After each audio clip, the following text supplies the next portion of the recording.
Saviez-vous que l'intestin justement est le plus grand organe immunitaire et le plus important de l'homme, que l'intestin est grand comme 2 cours de tennis et sa surface 200 fois plus vaste que celle de votre peau, que vivent dans l'intestin 100 000 fois plus de bactéries que d'hommes sur Terre? Comme vous le voyez, l'intestin est très important pour le système immunitaire et la santé de l'homme. Mais comment fonctionne-t-il exactement? Des myriades de bactéries colonisent l'intestin. Elles se laissent classer en quelques 400 souches différentes. Les bactéries promotrices de la santé sont les bactéries probiotiques. Les autres, elles rendent malades.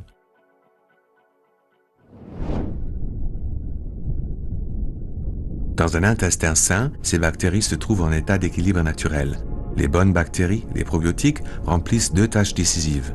D'abord, elles pilotent directement la production de cellules immunitaires dans le corps. À cette fin, elles se fixent contre la paroi intestinale et commencent immédiatement à communiquer avec elle. La paroi intestinale fonctionne comme une petite usine à cellules. Quand les bactéries probiotiques touchent la paroi intestinale, les cellules intestinales commencent à produire des cellules immunitaires, les cellules dites T. Ces cellules immunitaires sont transportées dans tout le corps par le système circulatoire. En particulier, dans les muqueuses du corps, comme les voies respiratoires, elles combattent les infections et inhibent les allergies telles que le rhume des foins ou l'asthme. En plus, les bonnes bactéries, les probiotiques, luttent également contre les bactéries indésirables, celles donc qui rendent malades. Un excédent de mauvaises bactéries peut entraîner des maladies intestinales graves.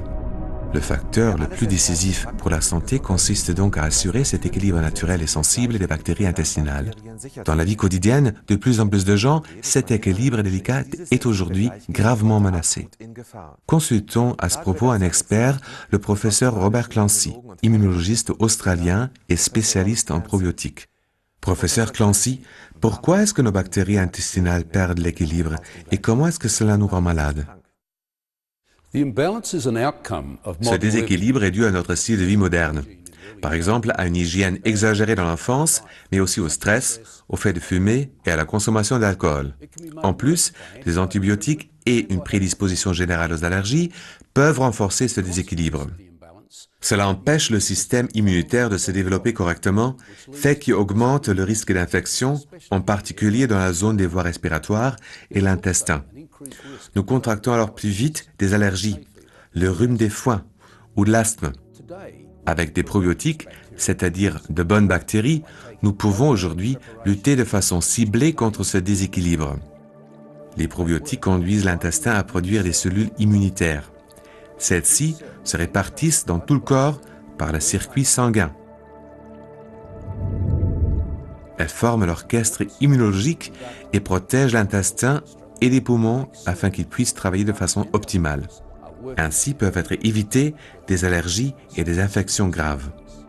Surtout les infections virales jouent dans notre monde moderne un rôle d'une importance insoupçonnée. Elles peuvent provoquer la fatigue chronique et nuire à notre productivité. Les probiotiques nous protègent aussi contre cela. Une flore intestinale équilibrée est donc une condition préalable importante à notre santé, mais qui aujourd'hui fait défaut à beaucoup de gens. Les chiffres suivants le montrent bien. Entre 1911 et 1991, le nombre de personnes souffrant d'allergies s'est trouvé multiplié par 11. Aujourd'hui, rien qu'en Allemagne, un adulte sur 4 ou 5 souffre d'une allergie, soit 20 millions de personnes. Alors, que pouvons-nous faire pour que les bactéries qui nous rendent malades ne prennent pas le dessus dans l'intestin? Comment rétablir et assurer cet équilibre sensible? Les chercheurs ont constaté que les gens pouvaient vivre plus sainement en consommant régulièrement des souches de bactéries probiotiques. La médecine officielle prescrit déjà depuis des décennies des préparations probiotiques à titre préventif ainsi que pour traiter de nombreuses maladies. Si nous voulons soutenir notre santé avec des produits probiotiques, ceux-ci doivent toutefois remplir quelques conditions préalables importantes. Pour influencer positivement la flore intestinale, un produit probiotique doit contenir un nombre suffisant de bactéries. Du point de vue médical, il en faut au moins 1 milliard par application.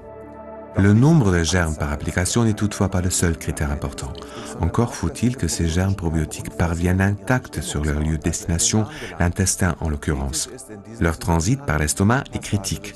L'acidité gastrique et les sels biliaires constituent un environnement très agressif pour les probiotiques. On peut y remédier en plaçant une enveloppe protectrice autour des bactéries probiotiques. La micro-encapsulation, que certaines entreprises mettent en œuvre sous une forme brevetée, multiplie plusieurs fois le taux de survie des probiotiques. Cela augmente clairement la biodisponibilité des bactéries probiotiques. Outre ces deux conditions préalables, le type de souche bactérienne est lui aussi d'une importance particulière. La flore intestinale se compose de nombreuses souches bactériennes différentes. Pour cette raison, une souche est pratiquement incapable à elle seule de rétablir l'équilibre complexe de la flore intestinale. Les produits combinant le plus grand nombre possible de souches diverses fonctionnent le mieux. Si l'on parvient à cumuler tous les facteurs qui suivent, 1 milliard de bactéries par application, une micro-encapsulation protectrice, plus une combinaison de souches bactériennes différentes, les probiotiques peuvent alors, pourvu qu'on les utilise de façon sensée, contribuer profondément à la santé de toute la famille. Résumons, les probiotiques ont déjà fait leur preuve des milliers de fois, dans les allergies de plus en plus fréquentes, dans l'activation du système immunitaire, après des traitements aux antibiotiques et en liaison avec des maladies intestinales chroniques. Faites confiance aux probiotiques. Ils sont votre clé d'accès à une meilleure santé.